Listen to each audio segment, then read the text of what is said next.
Yeah, good luck.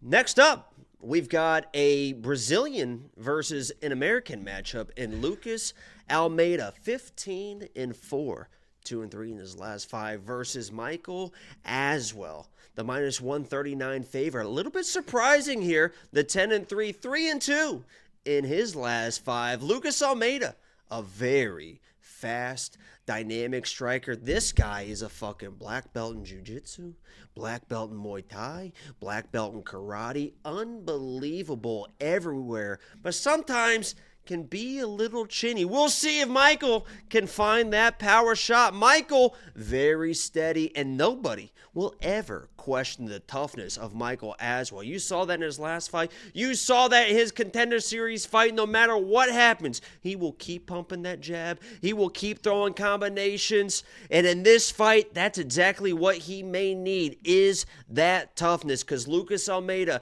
has kind of turned a corner in his career, in my opinion. I believe he is going to come in with the pressure, with the striking. Does he hang out in the pocket a little bit too much?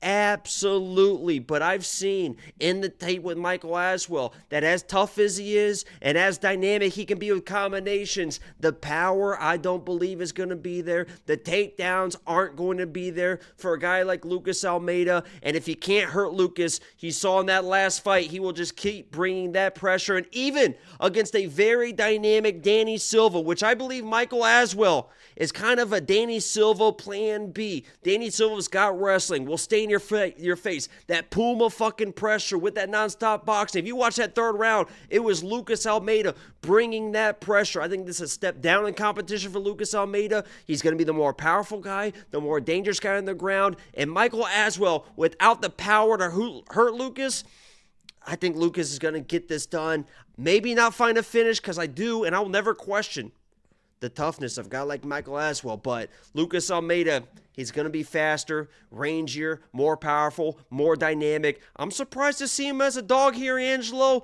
How do you feel about this fight? How do you see it going? Who would you favor? And do you agree that Michael Aswell is a tough son of a bitch? Great job, Jacob. Much better than the first time you did it. You did a great job. A little bit of screen reading to start, but screen reading. Then you hit your. I had no notes, Angelo. You read a fucking That's script. Why I all said of screen that reading. Is off the top of the fucking dome. No, I'm not reading shit. I'm sitting here fucking freeballing the whole fucking thing, motherfucker. Yeah, when you hit your rhythm, it was great. I'm just talking to you a little like the American, like you were just reading that stuff. But I know he's an American. I don't know that Michael Aswell's a fucking American. You cover that flag and tell me that doesn't look like an Armenian right now. Fuck out of here. Cover that flag with your thumb and tell me that is not an Armenian. Here. That is an Armenian looking right at you. Fucking jerk it on your fucking forehead, homo. I've never seen a more Armenian looking guy. Oh my God. Anyway, very good job. That's better than you've ever fucking done. You did a good job. I said you did a good job. Say it again. Say you're proud of me. You just start crying. Have you seen that TikTok? We talked about that? No, but it's like when the guy drives hunting. up to the prostitute. It's not your fault. No. He drives up and there's a prostitute, whatever. He's like, "What will you do for $20?" And she's like, "What do you want?" He's like, "Will you say, you're proud of me?" She's like, "What?" He's like, "Will you just say you're proud of me?" And she's like, I guess. Hands her $20 and she's like, "I'm proud of you." And he's like, "Thank you." And it just fucking dries off crying. It's so funny. Can you get arrested for that? I guess not, right? I don't know. There was, yeah, like you still paid a prostitute, but it wasn't for. I wonder if you still get arrested. Officer, what did I do? Listen, Jacob did a great job.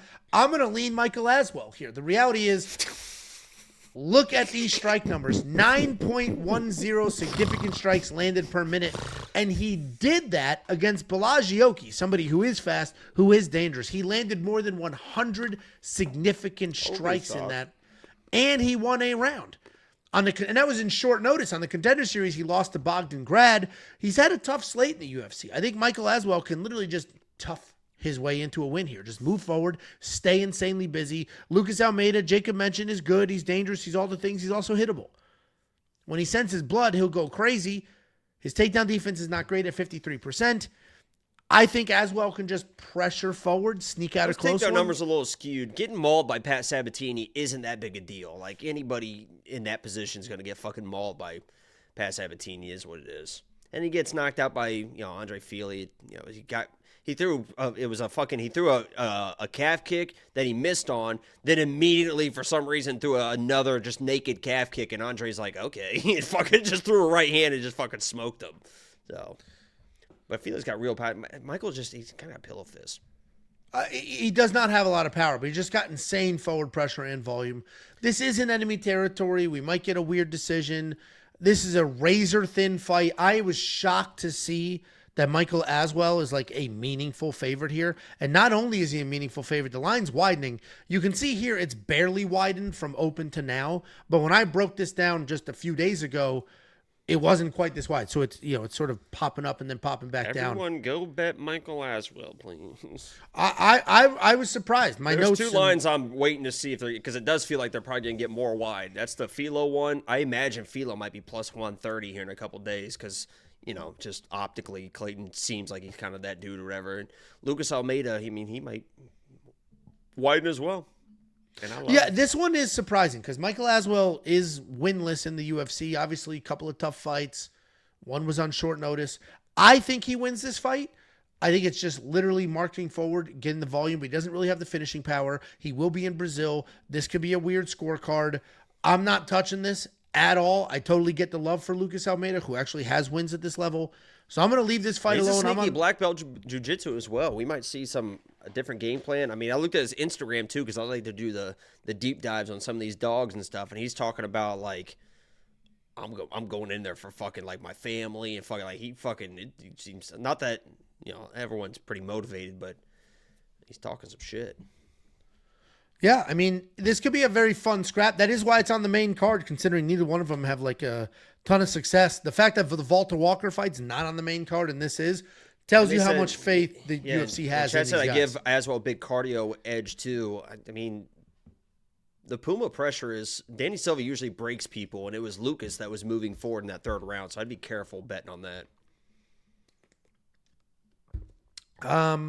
Okay. Well, if you guys need a tiebreaker, since Shaken but I are split here, go to the website. We got a couple. Let's see what's going on here. Oh, that's him. Smart guy. There we go. So that's 2-1. Go see what Artem has to say. Go see what the artificial intelligence has to say. WeWantPicks.com. Click Become a Member at the top. It's only $10 for every single pick, every single bet, every single tool for an entire month.